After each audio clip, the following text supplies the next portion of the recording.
sebenarnya gini ya, kalau menurut prediksi dari FAO, itu seluruh negara-negara di dunia itu memang tahun 2020 itu mengalami penurunan produksi, ya. Di negara maju yang untuk sereal ya, sumber-sumber karbohidrat itu mengalami penurunan. Di negara maju di Eropa, Afrika, termasuk di Asia. Dan Indonesia merupakan negara yang juga diperkirakan tahun 2020 itu mengalami penurunan, ya. Dan sebenarnya jumlah dari produksi dunia global itu sebenarnya masih relatif mencukupi. Cuman problemnya itu adalah ketimpangan di dalam produksinya. Ada wilayah-wilayah tertentu yang surplus, ada wilayah-wilayah yang kurang. Indonesia saat ini kan dalam kondisi yang memang masih impor. Beras itu impor ya sekitar hampir 500 juta ton lah per tahun. Jadi kondisi kita itu masih impor dan diperkirakan juga kita ini mengalami kekurangan ya. Dan juga kita dari sisi Global Hunger Index itu kita masih dalam kondisi rawan terhadap kelaparan ya.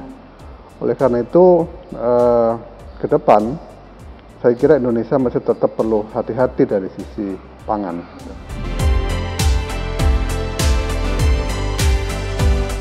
Ya sebenarnya gini, kalau kita lihat dari sisi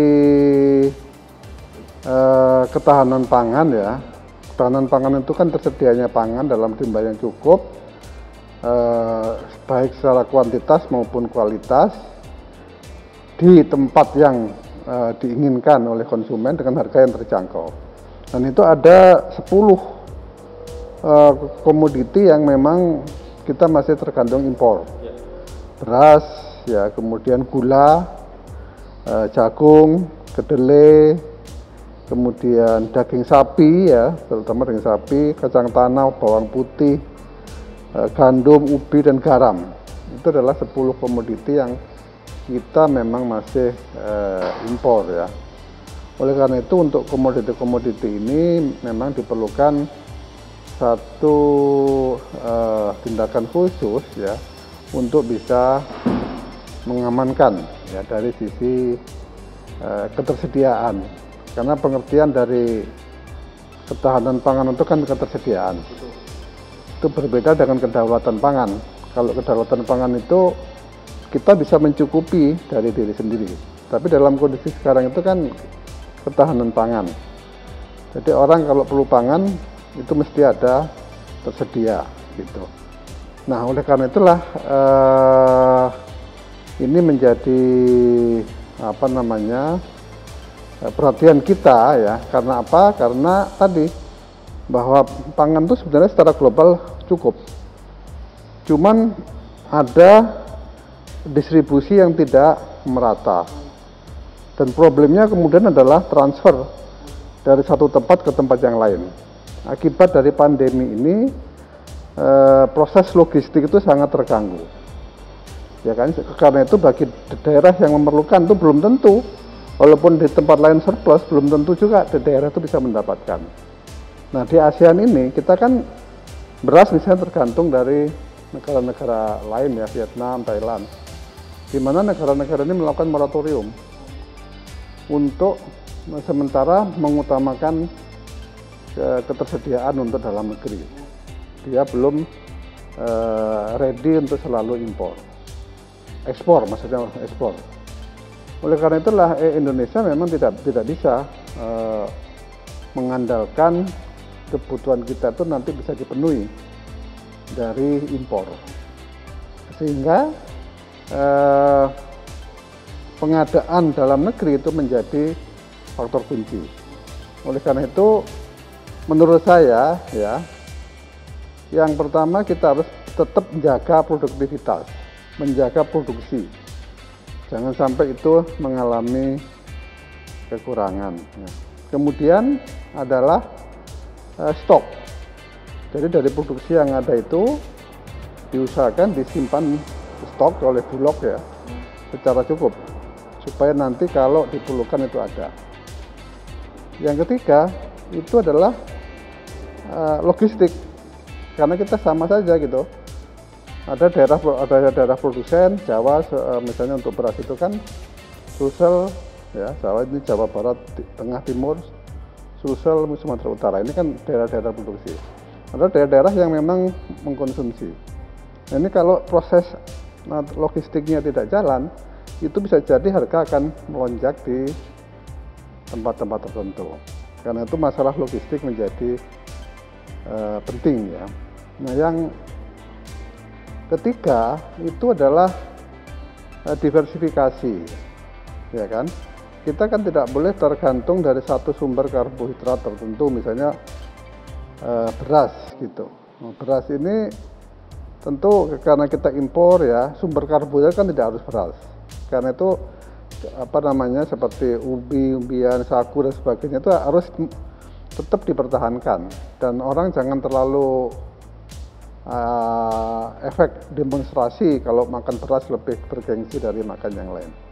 Ini sih sebenarnya konsep lama, tetapi tetap kita harus perjuangkan ya.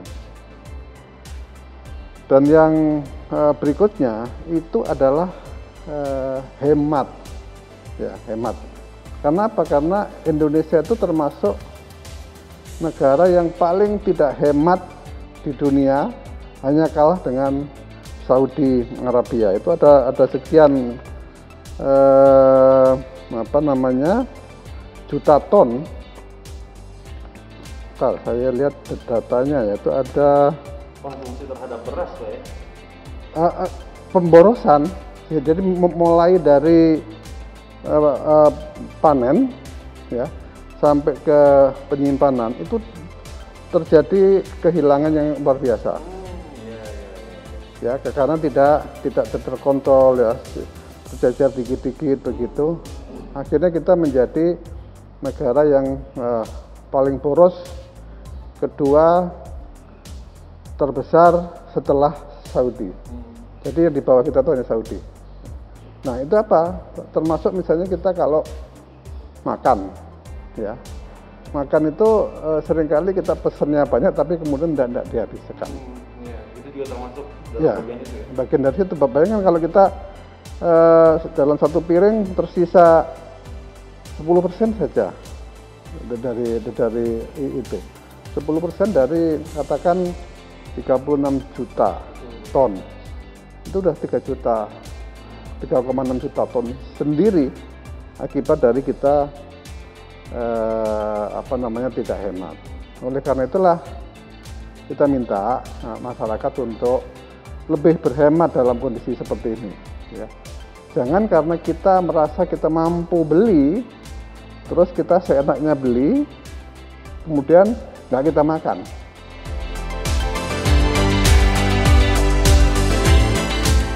Itu tadi saya bilang, jadi moratorium itu bisa menghentikan total, bisa mengurangi. Ya.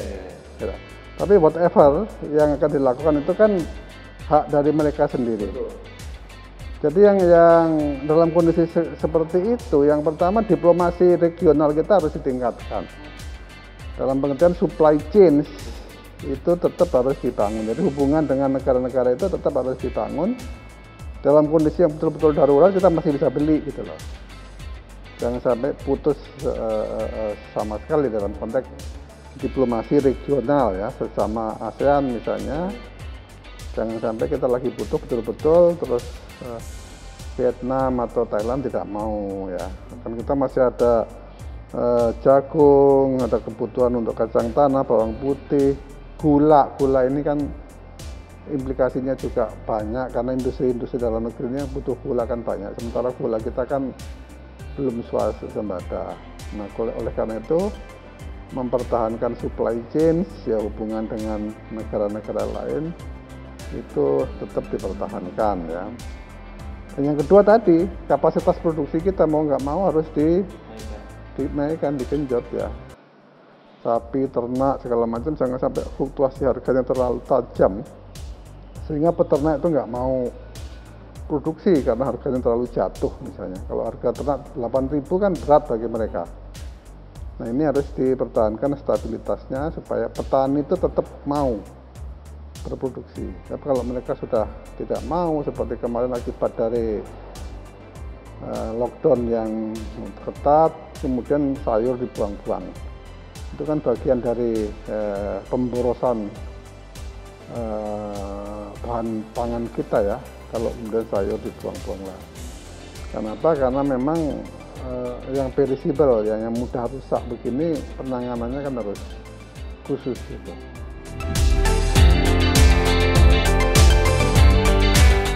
Ya itu kalau kita lihat misalnya untuk beras saja itu kan hampir 500 juta ton ya.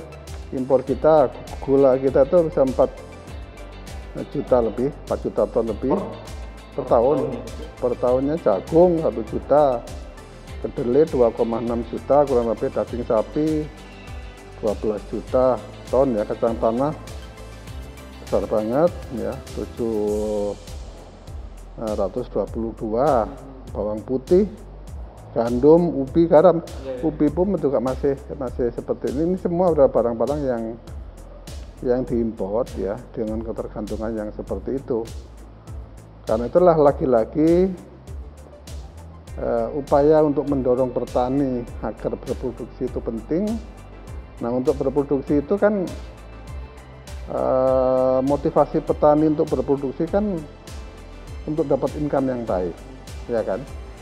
Orang bertani, melakukan usaha tani untuk mendapatkan income supaya cukup penghidupannya. Income itu kan fungsi dari biaya dan harga, ya kan? Revenue dikurangi biaya itulah pendapatan. Nah, karena itu kalau kita ingin memberikan motivasi kepada petani, maka bantulah mereka satu dari sisi biaya, supaya biaya produksinya bisa turunkan. Assume bahwa harganya tetap supaya tidak merugikan konsumen, maka bantu dari sisi biaya supaya ada selisih income yang cukup. Biaya itu apa? Ya pupuk, ya obat-obatan, bibit, kredit, itu usahakan dibantu. Ya kan? Yang kedua, kalau dia panen jangan sampai anjlok harganya. Kalau dia jatuh, ya nggak ada lagi penghasilan. Karena itu kita harus bantu juga untuk memberikan kepastian mengenai harga pada waktu musim panen. Oleh karena itu peran Bulog ya untuk menjaga harga itu tetap diperlukan. Jadi jangan hanya Bulog membeli dari pedagang. Kalau beli dari pedagang, belum tentu harga yang dibeli Bulog itu sampai kepada petani. Kalau pedagangnya mengambil margin yang besar. Karena itu tangan-tangan Bulog sebaiknya juga bisa sampai ke petani. Ya, itu apa? Kita minta koperasi-koperasi yang wadah dari kaum tani kayak KUD itu difungsikan sebagai institusi yang bisa menjadi partner Bulog di dalam pengadaan pangan. Jadi petani jual kepada KUD atau koperasi dengan harga yang bagus gitu loh, yang dikontrol oleh pemerintah. Nah, Bulog beli dari KUD dari koperasi dengan harga tertentu. Dengan demikian harga yang baik itu ya, harga dasar itu sampai kepada petani. Tapi kalau Bulog belinya dari pedagang-pedagang yang sudah tangan kesekian, itu belum tentu itu nyampe ke petani harga yang di harga dasar lah ya, harga pembelian dari pemerintah itu. Nah, tata niaga semacam ini kan penting untuk dikontrol dengan baik ya. Dan memang itu tidak bisa hanya wilayahnya pertanian, karena pertanian itu kan orientasinya kepada produksi. Tapi kemudian penjagaan harga ini tata niaga. Tata niaga itu adalah wilayahnya dari Kementerian Perdagangan. Nah, sehingga antar mereka ini mesti ada koordinasi yang baik lah dengan Bulog, ya Bulog sebagai penyangga. Nah, tapi kemudian perbankan penting untuk diikutkan. Kenapa perbankan penting? Karena kalau kita mau pakai koperasi, itu belum tentu dia punya modal, kan gitu ya. Nah, ya, sehingga koperasi-koperasi ini kan harus dibantu dengan kredit. Ya, mumpung sekarang bunga juga lagi rendah ya, karena perbankan juga kelebihan likuiditas saat ini gitu. Ini adalah sistem yang saya kira pemerintah sudah tahu itu, sudah tahu itu. Tinggal bagaimana ini bisa jalan saja gitu. Ya.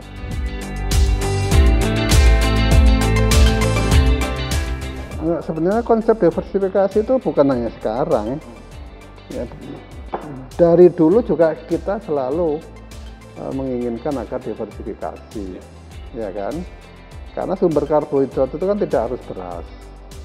Hanya saja orang itu karena yang disebut demonstration effect, efek demonstrasi bahwa kalau makan beras itu lebih bergengsi dibandingkan makan sagu misalnya, sehingga orang meninggalkan sagu. Orang makan beras itu lebih bagus daripada singkong, padahal singkong juga menghasilkan karbohidrat, ya, ubi dan segala macam. Nah, ini saya kira kampanye untuk memberikan pemahaman bahwa bukan beras lah salah satu-satunya sumber dari karbohidrat seperti energi, tapi juga umbi-umbian macam-macam ini adalah sumber yang penting bagi kita semua agar tidak tergantung. Karena apa? Karena konsumsi beras per kapita kita itu kan sangat tinggi ya, sekitar berapa? 130 kilo per kapita ya per tahun. Di negara-negara lain itu udah tinggal kayak Jepang itu tinggal 60 kg separuhnya. Nah, sehingga kalau masyarakat kita bisa menurunkan konsumsinya itu katakan sepertiga saja, sebenarnya kan kita sudah nggak perlu pusing dengan swasembada beras. Artinya konsumsi dikurangi diganti dengan yang lain. Kan begitu, beras dikurangi diganti. Bukan berarti kemudian gizinya turun, enggak, tetapi dia digantikan yang lain. Sehingga ketergantungan pada beras menjadi berkurang. Jadi diversifikasi sekali lagi bukan konsep baru. Ya, cuman proses menggalakkannya ini kan on and off aja gitu. On and off aja.